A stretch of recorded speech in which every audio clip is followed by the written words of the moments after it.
Hello friends, अगर आप GST में काम करते हैं, माल की सप्लाई करते हैं, ट्रांसपोर्टर हैं, होलसेलर हैं या अकाउंटेंट हैं तो ई-वे बिल के लेटेस्ट रूल्स जानना बहुत ज़रूरी है, क्योंकि छोटी सी गलती भी जीएसटी विभाग गाड़ी रोक सकता है, माल जब्त हो सकता है और भारी पेनल्टी लग सकती है। आज की इस वीडियो में हम आसान भाषा में समझेंगे ई-वे बिल क्या है, कब बनाना ज़रूरी है, किसको बनाना ज़रूरी है, न्यू रूल्स 25-26 के क्या क्या है, ई-वे बिल की वैलिडिटी कितनी होती है, 50 किलोमीटर, 20 किलोमीटर और 200 किलोमीटर वाले रूल्स, कब ई-वे बिल की ज़रूरत नहीं होती, पेनल्टी कितनी लगती है। तो वीडियो को एंड तक देखिए फ्रेंड्स।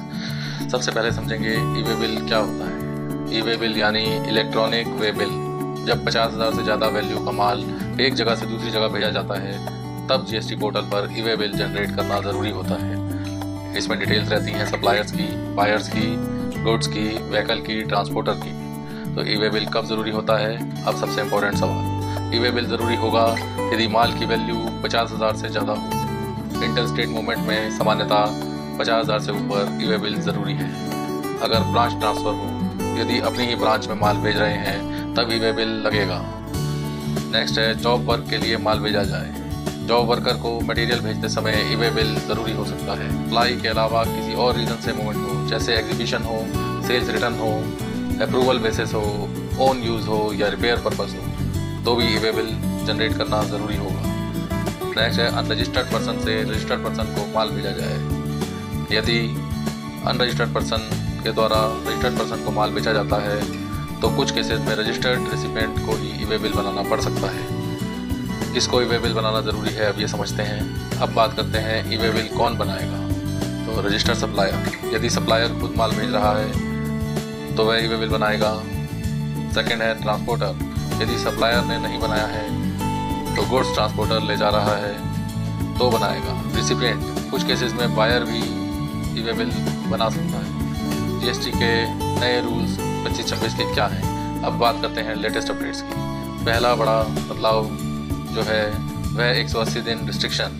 1 जनवरी 2025 से 180 दिन पुराने इनवॉइस पर ई-वे बिल जनरेट नहीं होगा। यदि कोई बिल 180 दिन पुराना है तो उस पर ई-वे बिल जनरेट नहीं होगा। मतलब अगर इनवॉइस बहुत पुराना है तो पोर्टल ई-वे बिल रिजेक्ट कर देगा। ई-वे बिल की वैलिडिटी कितनी होती है? अब सबसे इम्पोर्टेंट टॉपिक, सामान्य गुड्स के लिए वैलिडिटी 200 किलोमीटर तक 1 दिन की वैलिडिटी है।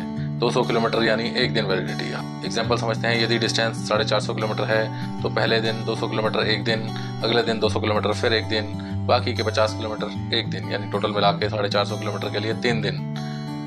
अब यदि बहुत बड़ी मशीनरी आइटम या हैवी कार्गो है तो 20 किलोमीटर के लिए 1 दिन मिलेगा, फिर हर 20 किलोमीटर पर 1 दिन एक्स्ट्रा लगेगा। ई-वे बिल कब एक्सटेंड कर सकते हैं? तो यदि ट्रक रास्ते में फंस गया है, एक्सीडेंट हुआ है, ट्रैफिक जैम है, व्हीकल ब्रेक डाउन हुआ है, नेचुरल डिजास्टर हुआ है तो वैलिडिटी एक्सटेंड कर सकते हैं। एक्सपायरी से 8 घंटे पहले एक्सटेंशन होगा या एक्सपायरी के 8 घंटे बाद पॉसिबल है। क्या 50 किलोमीटर तक ई-वे बिल ज़रूरी है? यहाँ बहुत कन्फ्यूज़न रहता है। तो इसमें सच्चाई क्या है फ्रेंड्स? 50,000 से ऊपर गुड्स है तो ई-वे बिल जनरली ज़रूरी होगा, चाहे डिस्टेंस कम हो। लेकिन कुछ सिचुएशन में ट्रांसपोर्टर डिटेल्स अपडेट करने में 50 किलोमीटर रिलैक्सेशन मिल सकता है, इसलिए 50 किलोमीटर तक ई-वे बिल नहीं लगता। यह पूरी तरह सही स्टेटमेंट नहीं है। तो किन केसेस में ई-वे बिल ज़रूरी नहीं होता है? अब एग्जम्पशन समझिए। ई-वे बिल ज़रूरी नहीं होता यदि गुड्स नॉन मोटर व्हीकल से जा रहे हों, कुछ एग्जेम्प्ट गुड्स हों, कस्टम्स क्लियरेंस मूवमेंट हो, कुछ नोटिफाइड एरियाज़ के अंदर मूवमेंट हो, कुछ एग्रीकल्चर प्रोडक्ट्स हों, तब हमारे ई-वे बिल की ज़रूरत हमें नहीं होती है।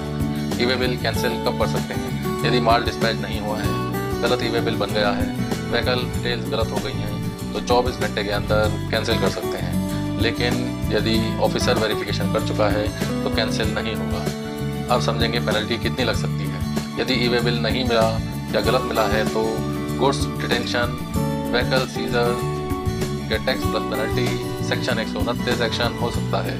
पेनल्टी कई केसेस में 10,000 या टैक्स अमाउंट के बराबर तक हो सकती है।